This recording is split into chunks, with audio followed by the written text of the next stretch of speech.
bienvenidos a este video. Muchísimas gracias por acompañarme en esta ocasión. Como han leído en el título, hoy les voy a hablar del Imperio Austrohúngaro. De forma súper rápida, primero les voy a contar cómo llegó a su fin. Después les voy a presentar el árbol para revisar quién sería la persona elegible para ocupar ese inexistente trono en la actualidad. Comenzaré con la parte histórica.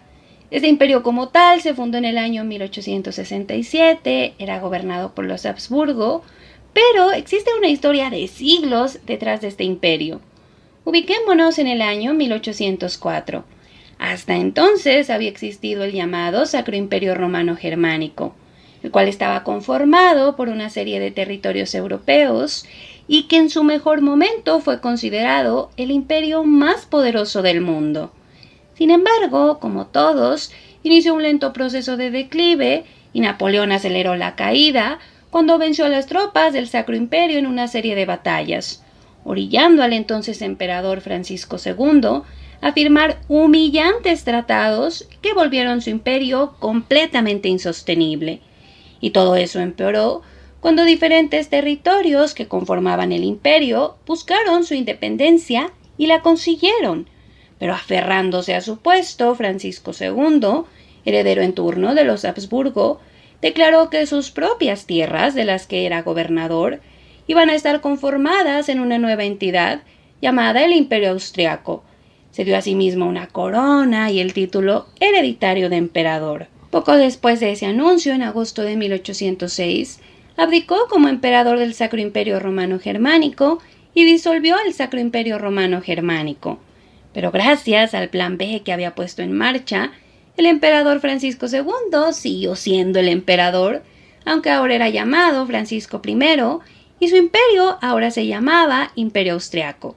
Es verdad, había perdido territorios y se había debilitado, pero gracias a la eventual derrota de Napoleón, Austria reorganizó su gobierno y se convirtió en el Imperio Austrohúngaro en 1867. Desde entonces tuvo un sistema político bastante interesante. Básicamente era una monarquía constitucional dual, en la cual el emperador de Austria era al mismo tiempo rey de Hungría, y cada uno de esos estados tenía su propio parlamento. Desgraciadamente, para los Habsburgo, este imperio tampoco duró demasiado, y es que durante la Primera Guerra Mundial formó parte de la Triple Alianza junto con el Imperio Otomano y el Imperio Alemán. Como ustedes ya sabrán, ellos fueron derrotados, después de lo cual el Imperio Austrohúngaro se disolvió.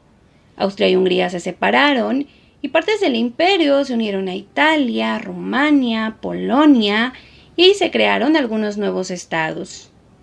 Y bueno, chicos, ahora sí pasemos al árbol genealógico, nada más les aclaro súper rápido algunos puntos. Primero, en el caso del Imperio Austrohúngaro, ellos buscaron siempre que el trono pasara a un hijo del monarca, preferentemente el hijo mayor. Las mujeres no fueron tomadas en cuenta para esta sucesión y tampoco lo fue su descendencia.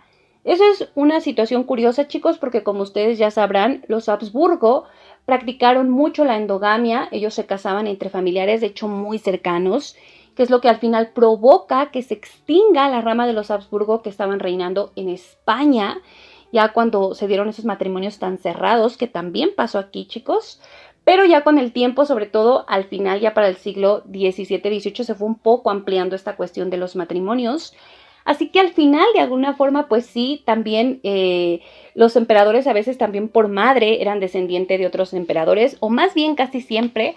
Pero en el caso de este imperio del Austrohúngaro, se tomaba más en cuenta lo que tenía que ver con a través del padre y se buscaba que el heredero fuera el hijo. Entonces, por eso es que no coloqué aquí a las archiduquesas, ni mucho menos.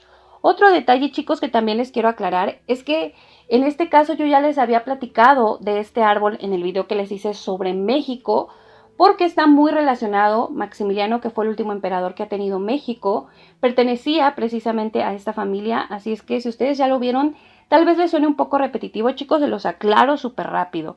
Entonces, ahora sí, chicos, voy a comenzar. Me voy a ubicar en Francisco II, que es este hombre que decide crear el imperio primero austriaco, después ya se le dio forma como austrohúngaro, y él anteriormente, como les dije en el video en el Sacro Imperio Romano Germánico, era llamado Francisco II. Como este nuevo imperio que él crea parte de cero con los nombres, ya se le llama Francisco I, por eso es que tiene estos dos nombrecitos, o más bien esos dos números. Él a su muerte, pues la corona pasa, como les digo, a su hijo mayor, Fernando I, quien sin embargo tenía problemas mentales que al final hacen que él termine abdicando la corona, y la abdica a favor de su sobrino mayor, que es Francisco José I. Él estaba casado con la mítica Sisi, pero ellos únicamente tienen un hijo varón, que es el príncipe Rodolfo de Austria.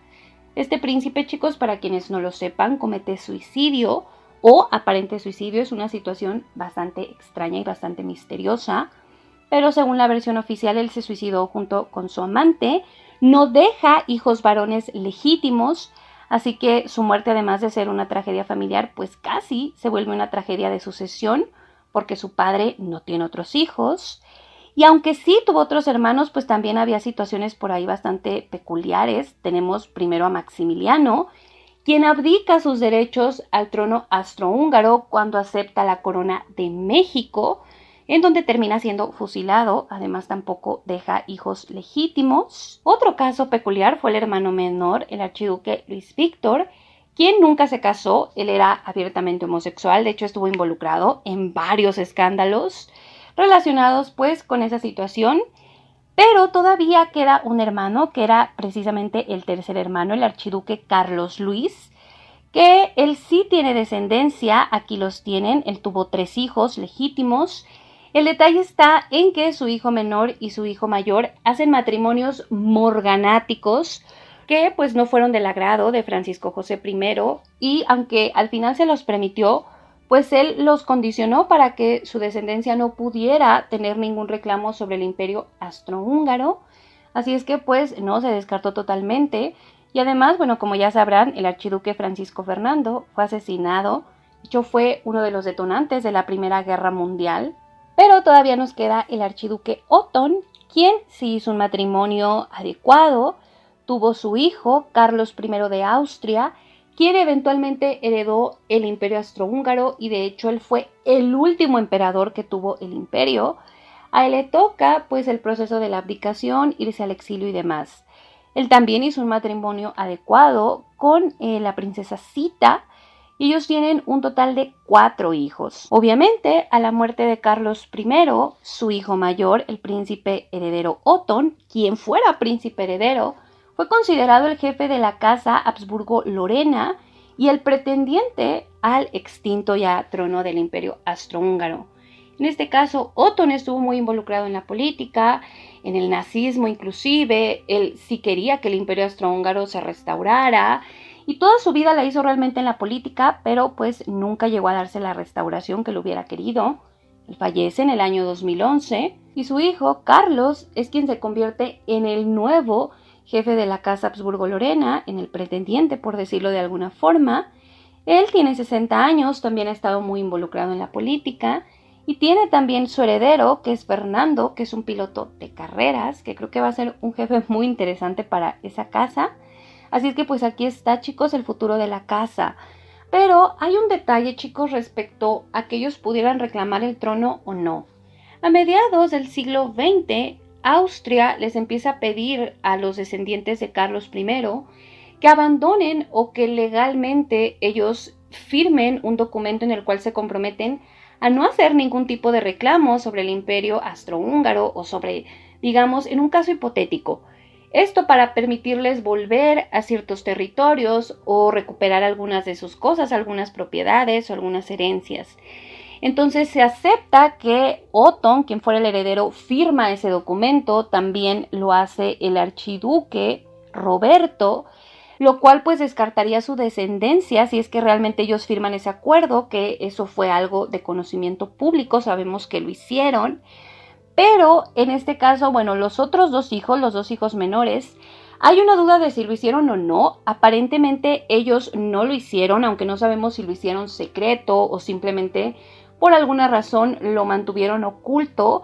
Parece ser que no, o por ejemplo el archiduque Félix siempre alegó que él no había firmado.